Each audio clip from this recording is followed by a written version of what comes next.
What's going on, everybody? Sports reporter Dom Tibbetts, 7 Sports Director Matt Bovee. No, hey, hello, how are you to start this video? No, we're Dom getting Tibbetts' right into brand, it. and he just didn't even do it. He just said, no, screw it, I'm not going to do it. Listen, it's been a long night, man. We're just rolling right into it. I figure let's just get talking, but hey, hello, and how are you? Thank See, you. there you go. Appreciate it. Well, now we can get back to business here, get a little serious. But Matt, a win is a win. Ugly wins are better than pretty losses. That's also another Dom Tibbetts signature right there. Yeah. And the Bills found a way to get it done. Their third straight road game, an AFC East divisional opponent in a tough environment. Yeah. And they got it done. It wasn't pretty. It was bad. It was messy. They made a lot of mistakes. They still won. They did more than the Jets. They were able to make plays at the end of the game, and for that, I think they deserve some credit. Obviously, the Hail Mary was a disaster at the end of the first half. Nightmare. The penalties for both teams. If you're a fan of either one of these teams, you're probably thinking today, if the refs weren't so bad, we would have won that game. When both teams are thinking that, usually the refs are pretty bad. So that was bad. There were some missed calls. There were some stupid penalties, stupid decisions. Just really a sloppy game on both sides of the ball. But the Bills were able to sustain a long drive at the end of the fourth quarter. Then Taron Johnson makes that great interception. And then to their credit, Josh Allen with a really nice scramble on 3rd and 4 to ice the game. So they made the plays that the Jets didn't make, and that's why they're 4-2. And also, Greg Zuerlein's probably going to get a Christmas present from Brandon Beane and the Buffalo Bills organization tonight. Well, yeah, but Tyler Bass might get the same thing from the Jets because he wasn't very good in this game either. But the Bills did come out away with a win, and he Sure. did hit his chip shot field goal. But that's the other thing, too. I didn't want to go right into Tyler Bass. Was it close, the one at the end? Because I had a tough angle from the press box, so I couldn't see. Was the last field goal that he made to put him up 23-20, did that almost miss, or was it pretty close? As a guy who has shot football games like I was, you are focused on Tyler Bass not fouling the ball. It appeared like he looked very comfortable with the fact that it was going in. Tyler Bass does this thing. It's actually his new signature. I've picked up on it as I'm zooming in on him after he kicks the ball. There's no confidence in his kicking game. It is a literal sigh of relief. I am watching this guy just go anytime he makes a field goal. That's not good to see from your wannabe franchise field goal kicker. Yeah. That's just not the signs you want to see. I don't know what that game-winning field goal looked like, but all that matters, Matt, is he made it. So Greg Zuerlein didn't make enough at the right time. Tyler Bass didn't make enough, but he made one at the right time. That's the difference in the kicking game. You said something earlier. It might be time to look for a new kicker. Yeah, they're going to probably work out a kicker this week. They already did earlier in the year. I don't know if they go right to that kicker. I think the fact that even though it was a chip shot, Tyler Bass did make the kick at the end and Zuerlein missed. Maybe he has a chance to fight another day. But, it's becoming a problem. I saw a stat that he's 2 for 5 on kicks between 40 and 49 yards this year. That cannot happen. You cannot be 40% from that range. That's where you need to be 90%. If you're 40% from 50 plus, whatever, you better be really accurate under 50, but that has not been the case. There's not a lot of confidence to the point that at the end of the game, after they take the penalty, it's 4th and 2, and I am legitimately thinking, what is a higher percentage play? Like a 20-yard field goal. Or going for it on 4th and 2. For it. Everybody, all the shooters on the sideline, we literally had a huddle where we had that discussion was, what is the better play? If you're Sean McDermott, what do you call? Yeah. Because the obvious answer, 99.99% of the time, you gotta take the lead. you take the lead. You kick the field goal. But there's a legitimate reason for you to have to ponder the 0.01%, and that cannot happen. I don't want to take too much away from a win that the Bills were able to pull out here. But moving forward, if this team is serious, Matt, about getting to a Super Bowl and probably overachieving with this roster that they have right now, pending anything that might happen before the trade deadline, that is top priority, needs to get figured out. Yeah, for sure. I agree. I think that it's something that they have to look into. I don't know if this was the final straw or if he's going to have one more chance at redemption, but I definitely think kicking is an issue today. And also, not to go right to the negative stuff, but Sean McDermott once again botched the end of the first half. Now, the players did not execute. Taron Johnson, Taylor Rapp, Damar Hamlin, they needed to play that better. They needed to knock the ball down. It looked like Lazard leaned into Johnson a little bit, which is a smart play. They're never calling a penalty on that last play, regardless of what side of the ball you're on. Kind of looked like he pushed him down a little bit so he was able to get up. It was a good play by him. It was a smart play by a veteran wide receiver. That cannot happen. Sean McDermott took a timeout right before that play. Then their personnel, they only rushed 2. You had been starting to get to Aaron Rodgers. So then you bring everybody back, and it just fails miserably. Like Greg Rousseau and A.J. Epinesa were like 20 yards off the line. They said they were protecting the sideline in the sideline interview as he was going into the locker room afterwards. That almost completely swung the game. Yep. These are the mistakes that simply cannot happen, but have continued to happen for this team. It happened in this game tonight. It happened last week at the end of the game with the time management debacle that we saw.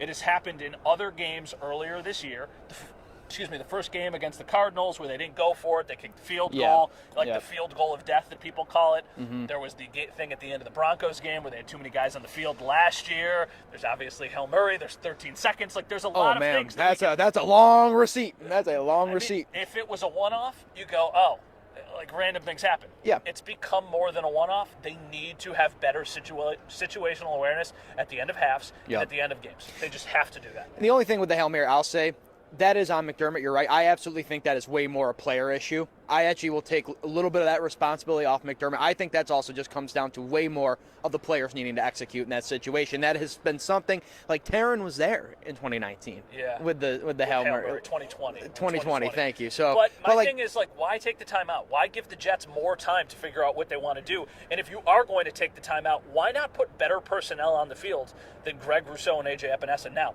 this is what I remember seeing. They could have had different personnel on the field that was changed up. Obviously, I'm looking in the end zone. I'm not exactly looking at the 30-yard line. I just hate the idea of rushing two.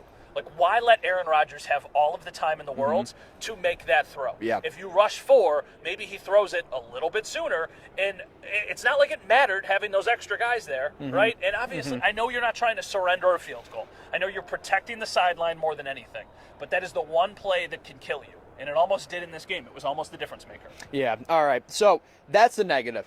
We have to remember the Bills did win. I know if you listen to the first 5 minutes of me and Matt Fran here. Why are these guys so negative? But, like, that's just where our immediate thought was. And that if the Bills had not pulled out this victory, we'd be talking a lot more about those kind of things. The positives, Matt. Sure. Josh Allen looked really good today. Yeah. And after such a sluggish past 2 games for him in this offense, he looked really good. And then he got some big contributions from Ray Davis, Ty Johnson, Dalton Kincaid had a nice game. Guys who needed to step up in place of James Cook not being there. Ray Davis, obviously, the one I think comes to everybody's forefront here. Yeah. He played very well today. We saw him with a cowboy hat on earlier. So, ye to the haw for Ray Davis there. But overall, offense really taking a step forward. And it looks gigantic because of the way the last 2 weeks were. I don't know if I want to say gigantic. I don't even... I'm saying compared to the last 2 weeks, that looks a gigantic improvement. I liked the offense in the first half. In the second half, it got sloppy. It was also very situational. In the second half, there was a lot of penalties. Behind the chains, always. Playing from behind the chains. It felt like every time was like 2nd and 15 or 2nd and 20 or something stupid. So it was not great execution, but it was also very circumstantial. First half, I thought they ran the ball really well. Then their last drive of the game, you know why they had success, they were able to run the ball a little bit, and they were able to kind of take off some chunk plays. They had the slant to Keon Coleman. They had the back shoulder throw to Keon Coleman, a couple nice plays from him. But really, to me, the story of this game is Josh Allen, and then it's Ray Davis. Josh Allen was really, really good in this game. He did not put the ball in harm's way. We're standing here in MetLife Stadium. The last time he played a game here, he had 3 interceptions. 2 times ago, he had 2 interceptions. I think he called this like a house of horrors for him or something like that. And we didn't see that today. He did not risk unnecessarily putting the ball in harm's way. He made good plays. You got the Josh Allen experience on the play where he fumbled the ball at the end of the first half, and then he cuts through traffic, he breaks off, and then he throws it to Dawson Knox in the end zone. Like, that's a play that very few guys in the NFL can make. The Matt Collins throw was really, really pretty, read the defense well. They take the safety out, they attack there. So I think that deserves some credit. And then he leads him down the field at the end of the game. Ray Davis was awesome. Ray Davis had that improvised big catch. Ray that Davis was an incredible. Like, I want people to know, just because that came right into our camera view, like where I was standing. Stupid. That is unbelievable. Like that, he found a way to secure it. It was a catch. It was bobbled, but he bobbled it. Yeah. But that's also because he had to literally like hurdle a guy, jump in the air, almost like turn his body into a 180, and then come down with it somehow. That is something top-tier wide receivers do. That's a rookie running back who is an absolute bulldozer of a human being. Like, Ray Davis is a big dude. He's not necessarily a guy who would jump off the table being like, that's a guy who's going to make that kind of agility play down the field. But he did. And again, Matt, that was something where the team needed momentum. Yeah. This offense needed a spark, something that it didn't have too much of in the last 2 games, and they got it from Ray Davis. Yeah, I mean, my thing is, like, they didn't have James Cook in this game, and there was no step back. You could argue that there was a step forward with the production you got from Ray Davis. He was exceptional in this game.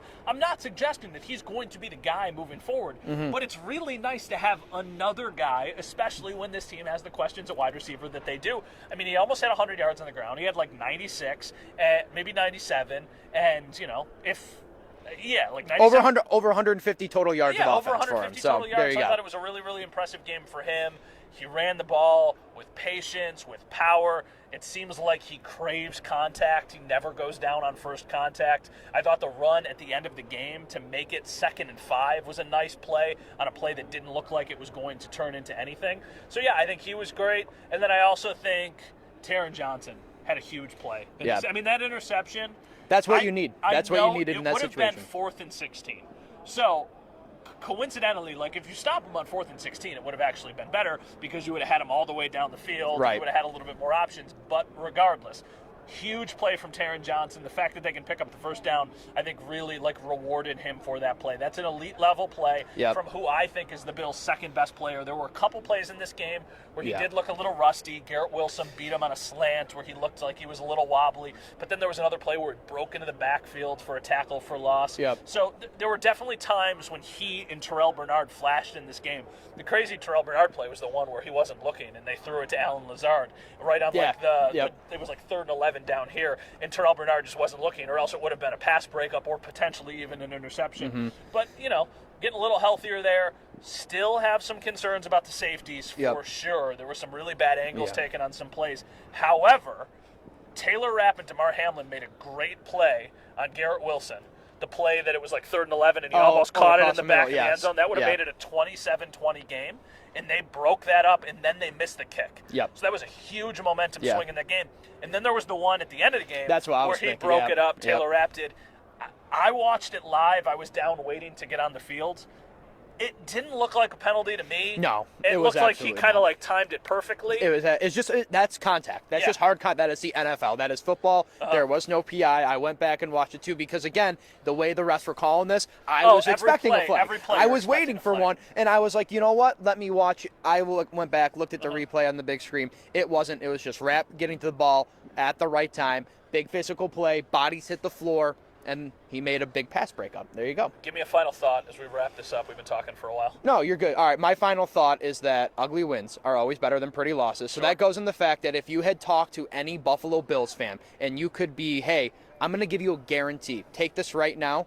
4-2 after the first 6 games of the season. I don't think there's a single Bills fan who looked at this schedule and would have said, you know what? No, let me gamble for 5-1 or 6-0. I think everybody would have been like 4-2 after that gauntlet. Yes, sir. I will take that to the bank.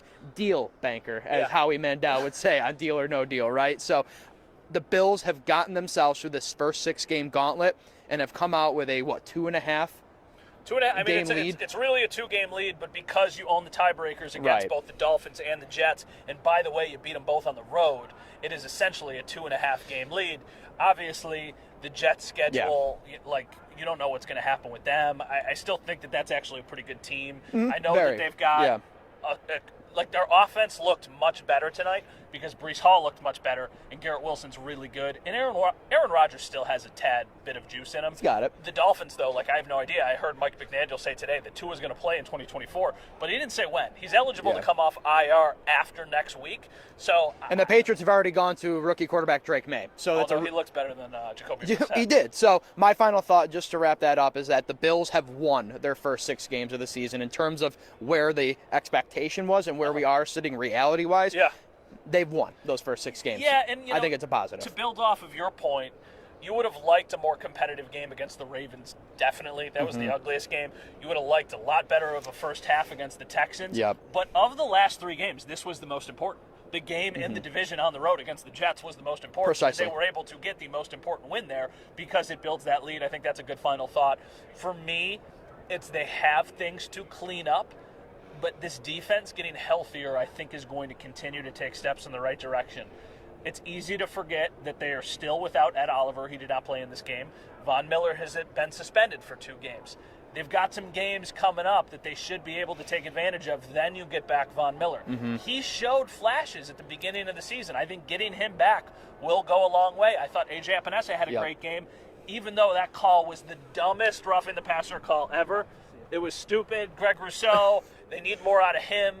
I think Smoot has played really well. So, like, they're getting healthier on defense. I think that's a good sign. I also think, even after watching this game, they will get a wide receiver. I think Brandon Beane is watching this game and is like, I like Khalil, I like Keon, I like what we have, but we need another guy. And the closer we get to the trade deadline, which is on Election Day, the more likely it is, I believe, that they get a wide receiver. So we shall see what happens. We've been talking a while now. I am Matt Bove. This is Dom Tibbetts. Thank you for watching. The Bills are 4-2. Next up, a matchup in Orchard Park against the Tennessee Titans.